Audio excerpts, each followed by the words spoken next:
박지선 교수님과 함께 영화를 보고 있는 시간, 지선 시네마인드. 교수님 안녕하세요. 안녕하세요. 오랜만에 또 이벤트 외치니까 굉장히 설레네요. 사실 저희는 요즘 굉장히 자주 보고 있잖아요.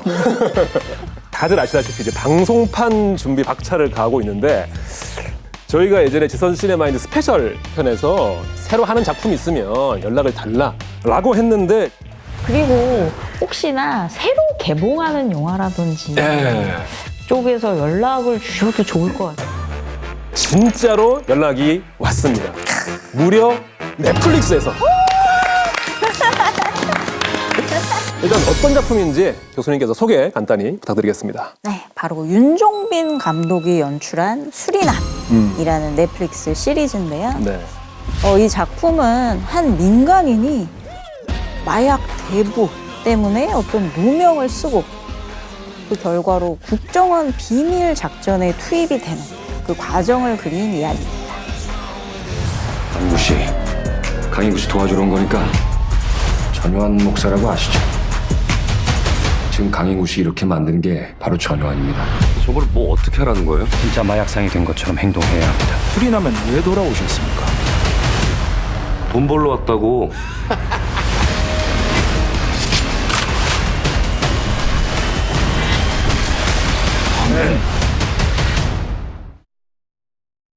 저는 수리남이라는 제목을 처음에 듣고 이게 인테리어하는 남자 이야기인가 이런 생각을 좀 했었거든요. 수리한 남자? 네. 인테리어 하다 보면 하자보수가 많아서 수리할 일이 많단 말이죠. 그래서 그런 드라마가 아닌가 싶었는데 전혀 다른 내용이더라고요. 수리남. 네. 그래서 저희가 지선 시네마인드에 제안을 하신다 그래서 다 해드릴 수는 없잖아요. 우리 지선의 시선이 필요하거든요. 교수님이 어떻게 봤냐가 되게 중요한 건데, 교수님은 이 수리남 어떻게 보셨는지 궁금합니다. 두 가지로 일단 캐릭터가 굉장히 눈길을 끌었는데요. 네. 굉장히 다양한 캐릭터들이 나와서 정말 매력적인 인물들이라고 봤고요. 두 번째는 이 영화에서 두드러지는 게 이제 심리전인데 누구를 믿어야 될지 모르겠는 그런 심리전이 굉장히 돋보였다고 생각합니다. 야, 지선 시네마인드의 가장 큰 장점이자 매력이 이제 교수님과 함께 보면은 또 안 보이던 것들이 새롭게 보이는 그 지점인데, 오늘도 이제 교수님이 어떤 말씀하실지 제가 기대를 많이 갖고 왔거든요. 네. 오랜만에 돌아온 지선 시네마인드, 오늘의 상영작 수리남에서 함께 볼 첫 장면입니다. 한국 사회의 환멸을 느끼고 수리남으로 떠난 강인구는 응수와 함께 홍어 사업을 시작하는데요. 그 과정에서 수리남 중국 조직의 수장인 첸진을 만납니다.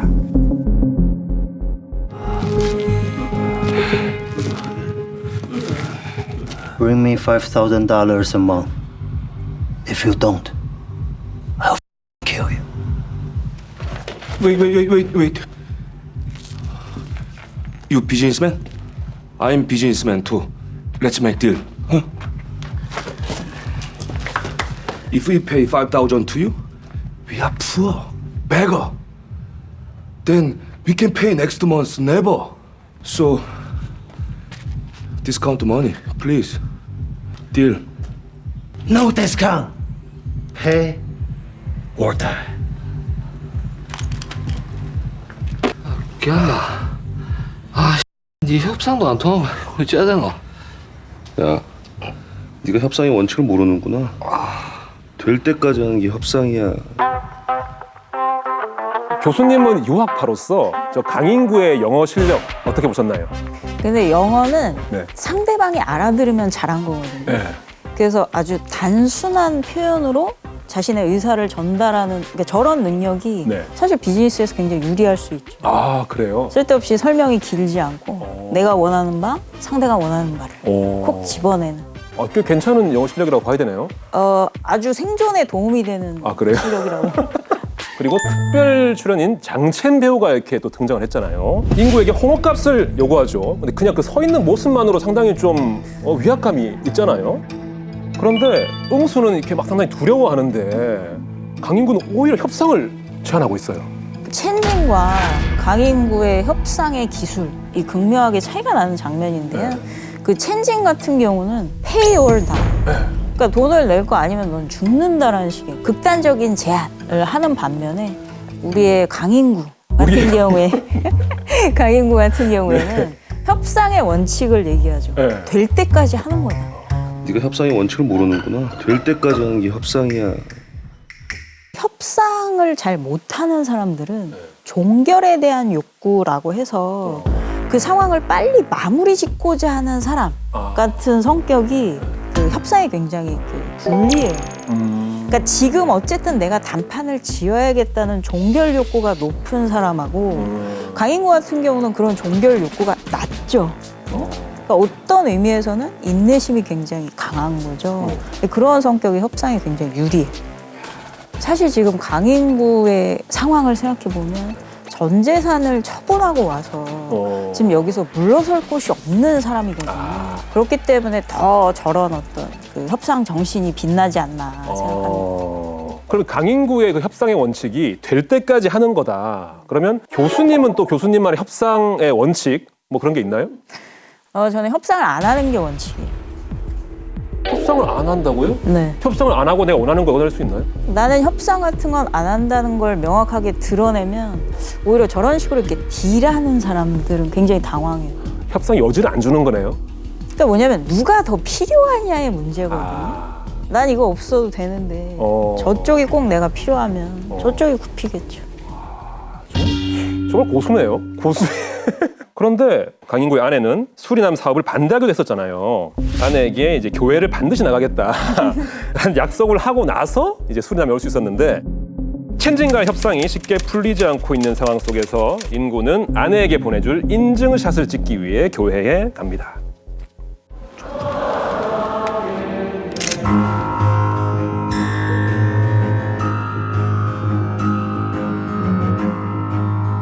이런 주님의 말씀을 쫓아 이곳까지 찾아오신 형제님들이 저기 계십니다.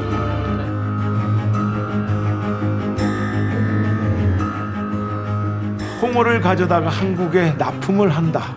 와, 참으로 근사한 아이디어입니다. 이거 신성한 교회에서 사업 얘기하려니까 좀 부끄럽습니다. 아까부터 마음이 쓰여서 그러는데 혹시 사업에 역경이 크신 상황이십니까? 그 얼굴들이 실례가 안 된다면 어떤 사연인지 들어볼 수 있겠습니까? 저희가 그 홍어를 받아온 데가 있는데 갑자기 중국 놈들이 바다는 저희가 관리한다고 돈을 내라 하더라고요. 여기 괜한 말씀 드려 죄송합니다. 혹시 그 중국 사람 머리가 길고 네, 맞아요. 아십니까, 목사님? 첸진이라는 중국 갱인데 돈만 된다면 사람 목숨까지 우습게 하는 사탄 같은 놈입니다. 주님, 이 또한 주님의 계획이십니까? 하나님께서 저에게 나서라는 명령을 내리시나 봅니다. 네, 전도사님, 그 차이나타운에 구역 예배 좀 가야겠습니다. 야, 전요한이 드디어 나왔는데 분명히 이제 목사라고는 하는데 어딘가 쎄합니다. 홍어 사업에 대해서 이것저것 물어보는데 뭔가 꿍꿍이가 있어 보이거든요. 교수님은 어떻게 보셨나요? 사실 인증샷을 찍으러 두 사람이 간 건데 찍고 나가려는 두 사람을 전요한이 이제 굳이 붙잡잖아요. 근데 사실 그 앞에 장면부터 보면 계속적으로 그 전요한이 두 사람의 움직임을 눈여겨보고 있다가 나가지 못하게 잡은 것이거든요. 그 따로 이제 두 사람을 불러서 이야기를 할 때도 사업에 어려운 점이 있는지를 사실 굉장히 집요하게 물어보잖아요. 그래서 저는 봤을 때 사실 그 두 사람에 대한 배경 지식을 어느 정도 가지고 처음부터 있었던 게 아닌가. 교회 오기 전부터 이미? 그렇죠. 그리고 사실 두 사람이 본인을 힘들게 하는 사람이 누구인지 정확히 지칭하지 않았는데도 첸진이라고 미리 그러네요. 그렇죠. 전요한이 묘사를 했잖아요. 그렇죠, 그렇죠. 혹시 그 중국 사람 머리가 길고 네, 맞아요. 아십니까, 목사님? 그렇게 듣고 다시 생각해 보니까 전요한이 그 두 사람이 왔을 때 바로 무슨 일이 어려운 일 있냐 물어보고 바로 뭐 첸진을 뜻하는 얘기를 하고 바로 전화한 다음에 바로 갔잖아요, 차이나타운으로. 모든 게 좀 계획적이라 볼 수 있겠네요. 모든 게 짜여진 게 아니에요. 그러네요. 듣고 보니까 그러네요. 그 전요한이 말하는 걸 보면 인구를 도와준다고 하는 것도 신의 명령이라고 하고 중간중간 기도까지 하잖아요. 그렇죠. 종교를 사칭해서 범죄를 저지르는 그런 사람들의 특성이 잘 나타나 있는데요. 사실 이 두 사람이 굉장히 꺼내기 어려운 이야기를 꺼낸 게 종교적인 대상이라고 생각하기 때문에 말을 꺼낸 것이잖아요. 그래서 이런 종류의 범죄에서 종교적인 권위를 사용해서 사람들의 신뢰를 얻어서 범죄를 저지른 특성을 되게 잘 보여준다라고 생각합니다. 그리고 이제 사업 잘 되는 일만 남은 줄 알았던 강인구는 뜻밖의 소식을 듣게 됩니다. 바로 한국으로 보낸 홍어에서 코카인이 발견됐다는 거거든요. 네, 저도 사실 보다가 정말 깜짝 놀랐는데 그런데 사실 이런 사례들이 실제로 있어요. 실제로? 그러니까 예를 들면 커피 포장지 속에 마약을 넣어서 밀수입을 하다가 적발이 된 사례도 있고요. 다른 경우에는 통조림 속에 마약을 숨겨오는 경우도 있더라고요. 그래서 이렇게 그 생선 속에 마약을 숨겨서 들여오는 게 굉장히 좀 현실적인 이야기. 되게 현실 고증이 좀 된 장면이라 봐야겠네요. 그렇죠. 그래서 이 일로 강인구는 감옥에 수감이 되고 이때 국정원 미주팀장인 최창호가 찾아오잖아요. 사실은 이제 인구의 홍어에 코카인을 넣어서 유통하려고 했던 게 바로 전요한이었고 심지어 평범한 목사가 아닌 유럽 마약 유통의 60%를 장악하고 있는 마약 밀매업자이자 코카인 대부가 전요한의 진짜 얼굴이었던 거죠. 저는 그런 생각했거든요. 또 목사로 또 활동을 하려면 또 그 주말마다 가서 예배해야 되고 이 병행을 해야 되잖아요. 꼭 그렇게 그런 종교 활동까지 하는 게 사업이 도움이 된다고 봐야 되나? 이런 생각이 들었거든요. 전요한은 본인한테 도움이 되지 않으면 안 할 사람이죠. 그래서 일단 남자 신도들 같은 경우에는 군사훈련을 시키고 여신도들을 유럽의 마약 유통에 이용하는 종교라는 탈을 쓰고 거대한 사업 조직을 읽어가는데 신도들의 어떤 소명의식이나 헌신 이런 것들을 이용합니다. 종교도 어쨌든 사업에 이용하기 위한 수단이었던 거네요. 한편 국정원 미주팀장인 최창호는 강인구에게 전요한 검거를 도와달라고 요청을 하잖아요. 이에 강인구는 전요한 때문에 날린 홍어 사업 자금 5억을 받는 조건으로 제안을 받아들이고 출소하게 됩니다. 수리남으로 돌아간 인구는 자신이 한국으로 유통할 대량의 코카인을 구하는 중이라며 전요한이 자신을 찾을 만한 미끼를 던지는데요. 다음 장면 이어서 보겠습니다.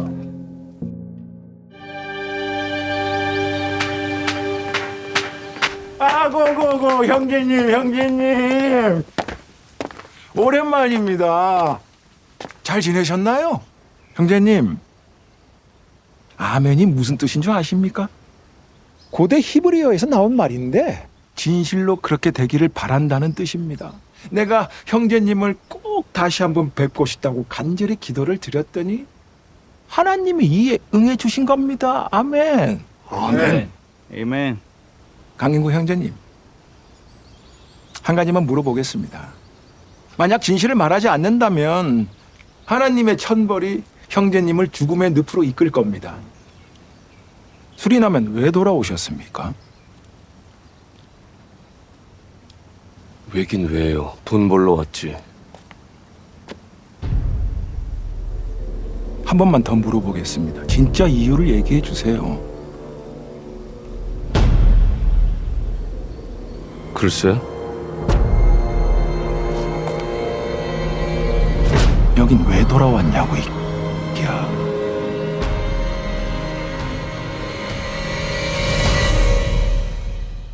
야, 드디어 이제 전요한이 본 모습이 나왔는데 전요한과 강인구가 다시 드디어 만났습니다.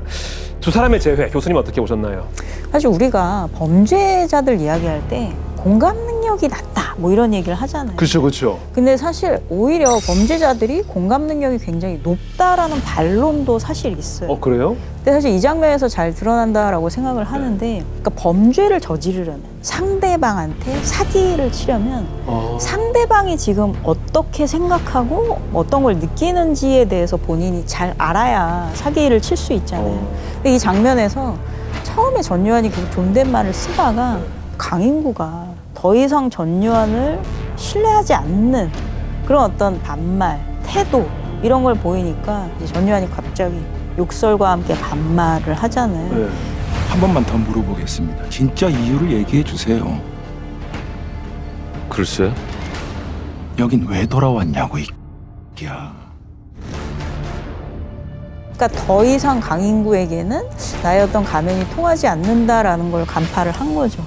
그래서 이제 자기 본 모습을 드러낸 거기 때문에 아 지금 상대방이 어떤 생각을 하고 있다. 이것을 굉장히 빠르게 간파하는 그런 특성이 전요한에게서 지금 보였다. 야, 그 말은 또 새롭네요. 범죄자들이 공감 능력이 떨어진다고 저도 많이 생각했는데 반대일 수 있다.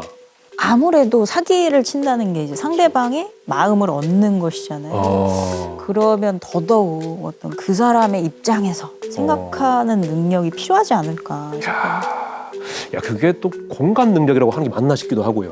그래서 공감의 인지적 공감과 감정적인 공감 두 가지가 있다고 이야기를 하는데 인지적인 공감 능력은 굉장히 뛰어난데 감정, 정서적인 공감 무슨 말인지 알겠어요. 네, 낮다라고 이야기. 정서적으로 같이 공감하는 건 아닌데 그렇죠. 아, 네가 무슨 생각하는지는 알고 있다. 그렇죠. 이 공감. 정확합니다. 아, 그래요. 전요한은 그게 상당히 뛰어난 사람인 거네요. 네.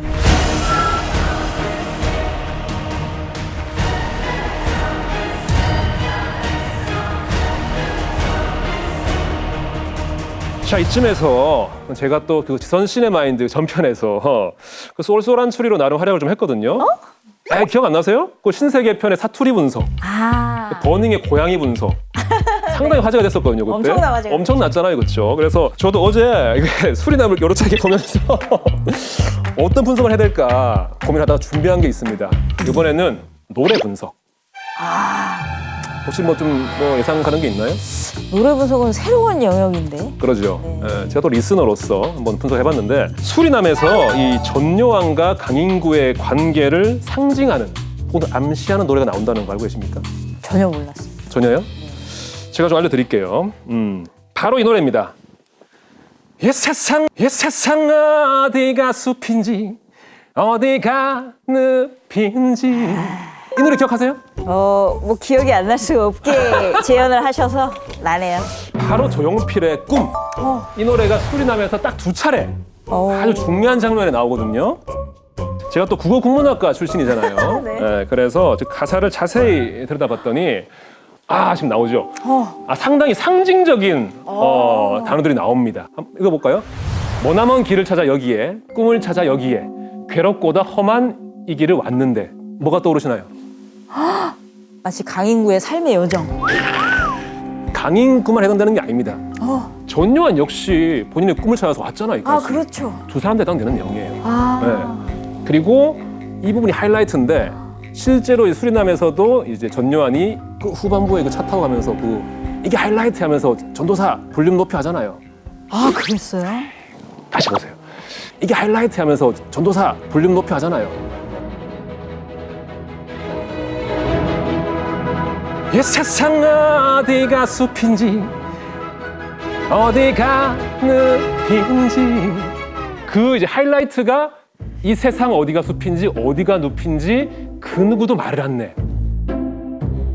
이 숲과 늪이 뭐를 상징하는지 예상이 되세요? 실제로 우리가 직전에 본 장면에 이런 대사 나옵니다. 전요한 대사인데 한 가지만 물어보겠습니다. 만약 진실을 말하지 않는다면 하나님의 천벌이 형제님을 죽음의 늪으로 이끌 겁니다.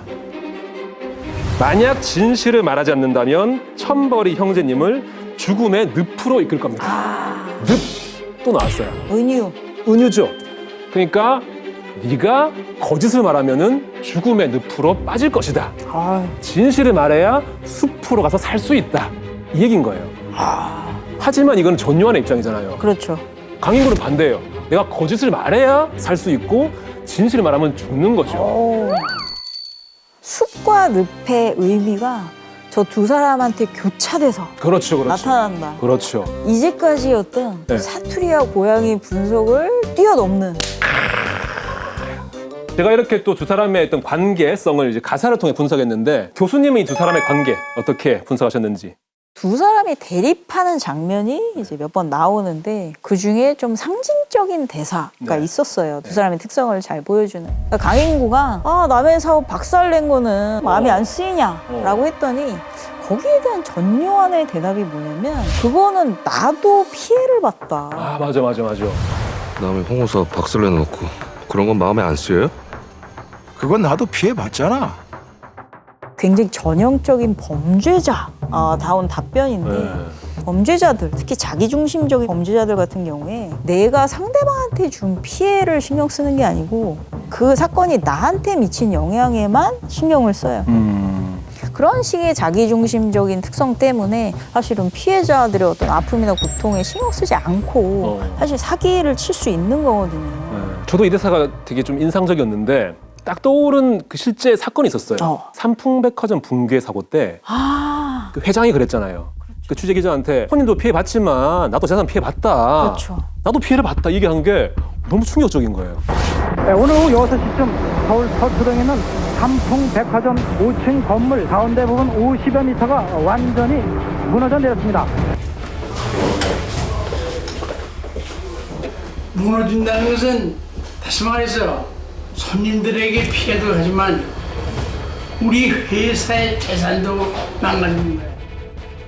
딱 그 성격의 멘트는. 네. 그래서 저는 그러면서 정말 돈이 최우선하는 사람은 저런 말이 나오는구나. 아무렇지 않게. 전요한도 진짜 좀 정말 돈이 최우선의 가치에 있는 삶을 사는 그런 사람이겠구나라는 생각을 했었거든요. 그렇죠. 돈이 최우선의 가치이기 때문에 그래서 강인구한테 내가 피해를 끼쳤지만 그렇지만 결국은 강인구를 사업 파트너로 끌어들이고자 하는 전요한의 어떤 의도와 함께 그럼에도 불구하고 강인구에 대해서 끊임없는 어떤 견제 이런 심리도 잘 들어가 있는 것 같아요. 그렇군요. 끝없이 견제하는 두 사람의 심리 싸움을 주목해서 계속 같이 보면은 재밌을 것 같습니다. 한편 전요한은 한국으로 유통할 코카인을 자신이 조달해줄 수 있다면서 함께 사업을 진행할 것을 이제 회유하는데 이에 강인구는 자신의 사업 파트너인 구상만을 소개하잖아요. 하지만 잊어서는 안 될 게 있습니다. 이 모든 일은 전요한을 잡기 위한 국정원의 작전 계획이었던 거죠. 강인구가 전요한에게 소개해준 구상만이라는 인물은 국정원 팀장 최창호가 연기를 하고 있는 그런 거였죠. 하지만 전요한 역시 이 모든 일을 쉽게 믿고 있는 것 같진 않아 보입니다. 구상만에게 수리남으로 직접 와서 얼굴 보고 사업 이야기를 하자고 제안하는데요.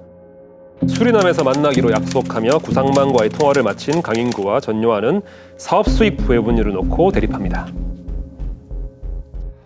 자, 그럼 우리 이제 비즈니스 조건부터 얘기하시죠. 배분은 깔끔하게 국제 표준으로 5대5, 오케이? 형제님, 야고보서에 이르길 말이야. 욕심이 잉태해서 죄를 낳고 죄가 자라면서 죽음을 낳는다고 했어요. 나 7, 강 선생 3. 그렇게 해. 7이요? 장난하십니까 지금? 하지 맙시다 이거. 구사장 오면 다시 얘기합시다.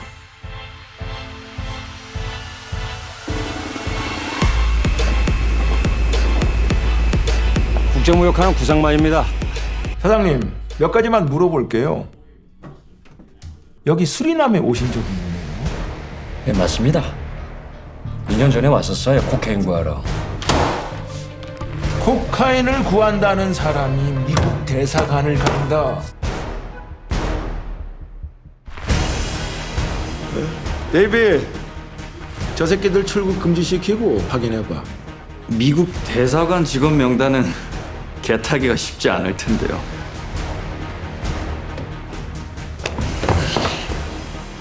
어이 데이비드, 좋게 말한다고 부탁 아니야? Yes, sir. 야, 이게 그 전요한과 강인구의 이게 협상 장면이 나오는데 아까 교수님이 말한 협상의 원칙 얘기를 듣고 다시 보니까 진짜 고수인 게 강인구도 협상하지 맙시다 이거 종결 안 해요. 근데 전요한도 그럼 나중에 얘기하자 하면서 종결 안 하더라고요. 네. 둘이 진짜 맞수. 여기 그냥 이렇게 볼 때는 저걸 캐치 못했는데 그 교수님 말씀 듣고 보니까 와 진짜 고수네요 이렇게 보니까. 저 같으면 6대4 하자 그러면 끝냈을 텐데. 어쨌든 그 전요한의 협상의 기술이 참 한결같아요. 이번에도 역시나 성경 구절을 또 인용하거든요. 저는 개인적으로 가장 소름 끼쳤던 장면 중에 하나인데 여기가요? 그 인용한 구절이 욕심이 잉태해서 죄를 낳고 죄가 자라서 죽음을 낳는다. 다른 말로 하면 욕심부리면 너 죽어거든요. 근데 이거를 성경 구절을 인용해서 직접적으로 뭔가 대화를 하기보다는 이 뒤에 숨겨져 있는 뜻이 뭘까를 상상하게 만들면서 공포스럽게 만드는. 그게 직접적으로 협박하는 것보다 알 수 없게 이렇게 하는 게 더 좀 공포스러운 건가요? 더 그 의미를 곱씹어보게 만드는. 아, 그렇겠네요, 정말. 그리고 이 장면에서 제 개인적으로는 그 수리남 통틀어서 가장 인상 깊었던 대사가 나왔습니다. 이 부분 저는 약간 유행할 것 같거든요. 이 대사. 전요한이 그 데이빗한테 일 지시하면서 얘기하잖아요. 아이 데이빗, 좋게 말한다고 부탁 아니야? 하잖아요. 열심히 연습하셨군요. 어제 이거 연습한다고 걸보면서 제가 몇 번을 이거 있는. 아이 데이빗. 어이 데이빗, 좋게 말한다고 부탁 아니야? 아무튼 이 대사가 상당히 이거 전요한을 딱 보여주는 대사 같다는 느낌이 직감적으로 들었거든요. 저는 저 장면을 보면서 네. 사실 데이빗이 전요한의 고문 변호사거든요. 전 목사님의 고문 변호사 데이빗 확입니다.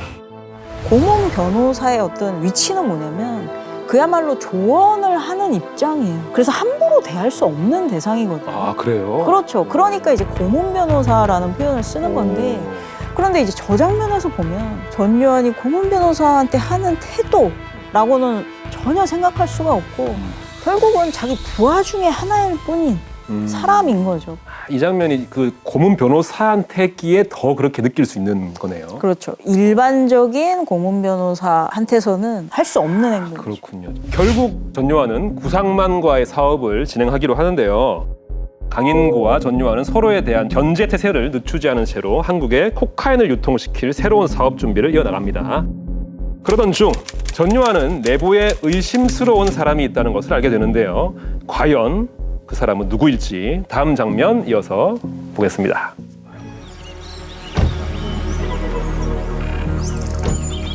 내 밑에 애들 생각하면 쥐새끼 문제를 떠나서 참 깝깝해. 결국 사람이 제일 힘들어. 이런 장르물에서 또 조직 내 의심스러운 인물 하나 없으면 또 서운하거든요. 전요한 역시 그게 누군지 가려내야 되는 그런 상황을 맞이했습니다. 저 대사 중에 저는 되게 와닿았던 게 사람이 제일 힘들다. 사실 누구나 마찬가지죠. 처음으로 약간 얘도 좀 사람이네?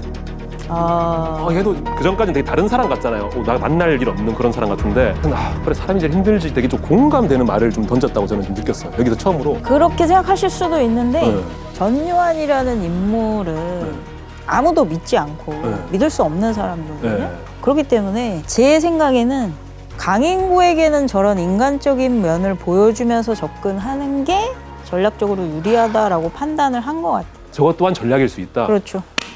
그래요. 그럴 수도 있겠네요. 근데 보면 그 전요한을 수행하는 주요 수하가 3명이 있습니다.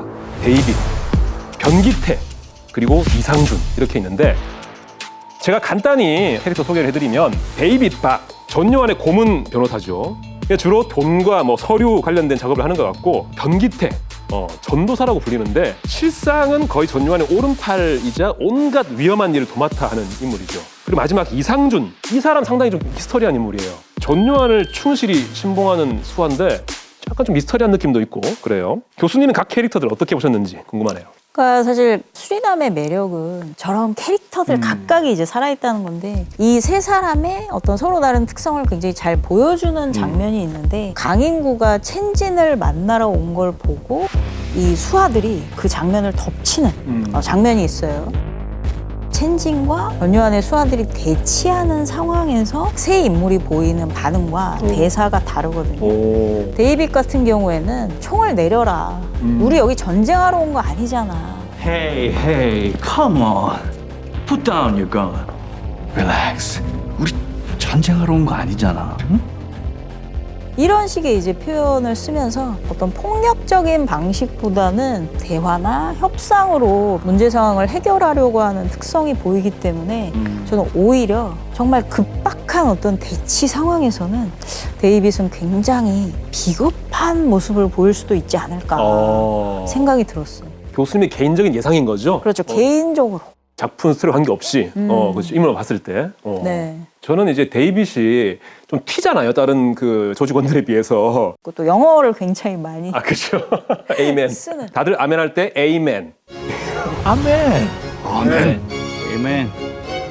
그래서 전요한의 다른 조직원들과는 굉장히 좀 차별점이 많이 보였어요. 데이빗 그러네요. 같은 경우는. 그렇다면 그 행동대장 변기태는 어떤 인물인가요? 그 변기태 같은 경우에 역시 이제 외양을 살펴보면 일단 그 문신에서 드러나는 원래는 첸진 조직에 있었구나. 그런데 첸진 조직을 배신하고 나온 사람이고 대사를 보면 협상을 깼으면 전쟁이야. 파일럿 quiz not to data. 데이빗이 한 말과는 반대되는 이야기를 하죠.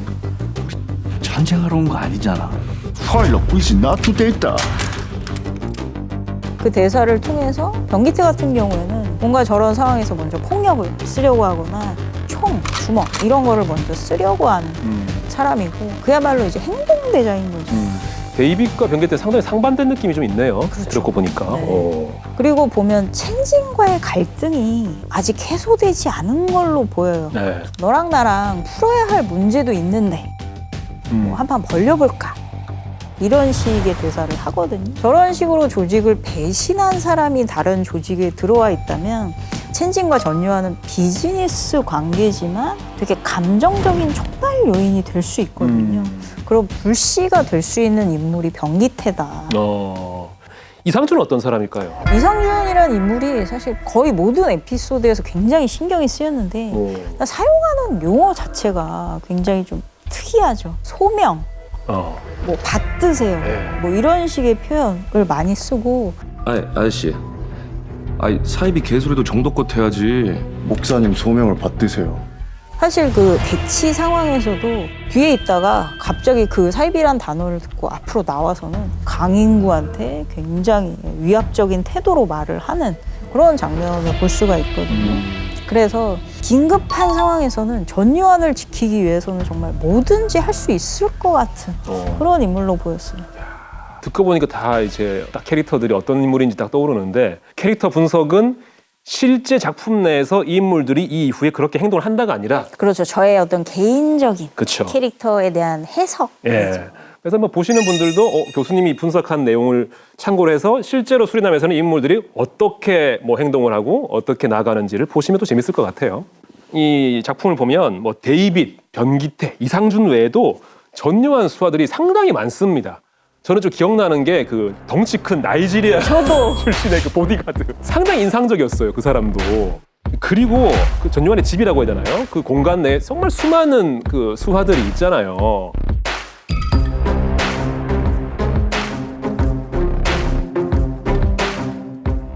이어서 지선 시네마인드에서 볼 다음 장면은요. 전요한이 강인구를 데리고 어딘지 모를 곳으로 갔는데요. 그곳에서 어떤 대화가 오갈지 함께 보실까요? 서로 같은 DNA를 믿어봅시다. 딴 생각 안 하고 돈만 보는 DNA 제대로 벌어보자고. 강 선생, 골프 좀 치나? 저는 돈 안 되는 거에 시간 투자하지 않습니다. 난 말이야.